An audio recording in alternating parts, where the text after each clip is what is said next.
வணக்கம். என் பெயர் தாமரை செல்வன். நான் சேலம் ஆட்டியாம்பட்டி கிராமத்தில் இருக்கிறேன். நான் இந்த ஓரிகாமிங்கிற காகித மடிப்பு கலையை குழந்தைகளுக்கு கடந்த 30 வருஷமாக பள்ளிக்கூடலாம் சென்று சொல்லிக் கொடுத்துருக்கிறேன்.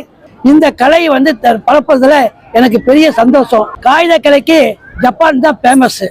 அங்கே சடகோன்னு ஒரு பொண்ணு பள்ளி பாடப்புத்தகத்தில் வந்திருக்குது. அந்த பொண்ணு நோய்வாய்ப்பட்டு படுக்கையில் இருக்கிறா. அவளுக்கு ரத்த புற்றுநோய். அந்த நோய்க்கு போகும் நல்லாகணும்னா நீ 1000 கொக்கு செய்யி அப்படின்னு அவருடைய தோழிகளை வந்து சொல்றாங்க. எனக்கு தான் தெரியாதே அப்படிங்கும்போது நாங்கள் சொல்லி கொடுக்குறோன்னு ஒரு கொக்கை செஞ்சு கொடுக்குறாங்க. அப்போ அவள் தொடர்ந்து கொக்கு செய்கிறா. 646 கொக்கு செஞ்சுட்டு அவள் கை தளர்ந்து போயிடுது, உயிர் பிரிஞ்சிடுது. மீதி 1000 கொக்கை அவங்க தோழிகள்லாம் செஞ்சு வச்சுட்டு அப்புறம் அவளை அடக்கம் பண்ணுறாங்க. இன்னைக்கு கூட ஜப்பான் நாட்டில் இந்த கராத்தேக்கு பேர் போனதும் ஜப்பான் தான், ஓரிகாமிக்கு பேர் போனதும் ஜப்பான் தான். அங்கே வந்து ஒரு மிகப்பெரிய சிலை, சடகோல சிலை வச்சிருக்கிறாங்க. அவள் ஃப்ரெண்டு சசாகி தான் அந்த கலையை கற்றுக் கொடுத்தா.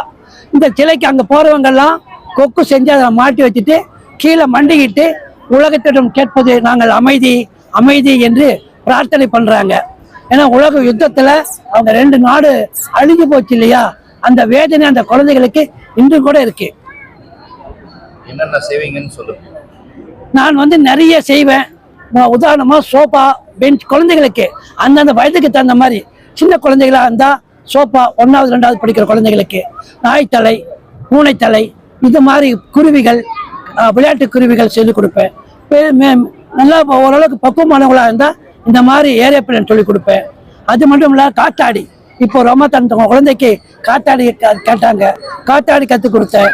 நான் ஒரே பேப்பரில் 5-6 ஐட்டங்கள் செய்வேன். வாத்து செய்வேன், அதுலேருந்து அப்படியே செஸ் குதிரைக்கு போவேன், செஸ் குதிரையிலேருந்து இது போவேன். பாருங்க, இப்போ வந்து போட்டோ ஃப்ரேம் செஞ்சுருக்கிறாங்க. போட்டோ ஃப்ரேம் 4 பக்கம் சொருகி விட்டு பின்னாண்ட டபுள் டக்கர் டேப்பில் 2 பக்கம் டேப்பில் ஒட்டி வீட்டில் விட்டா பார்க்கறதுக்கு ரொம்ப லட்சணமாக இருக்கும். அதே மாதிரி காத்தாடி, நீங்க தான் செஞ்சீங்களா?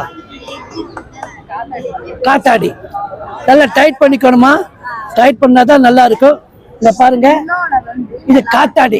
குழந்தைகள் ஓடும்போது உடற்பயிற்சி ஏற்படும், பார்த்துக்கிட்டு ஓடும்போது மன மகிழ்ச்சி ஏற்படும். சின்ன குழந்தைகளா இருந்துச்சுங்க பாருங்க, இவங்க கை குழந்தை. இந்த கை குழந்தைக்கு கை பிடிச்சி இப்படி கொடுத்துட்டோம்னா ஃபேன் போட்டுடணும், ஃபேன்லேயே அப்படியே ஓடிட்டு இருக்கோம், பார்க்க அவங்களுக்கு ஆசையா இருக்கும்.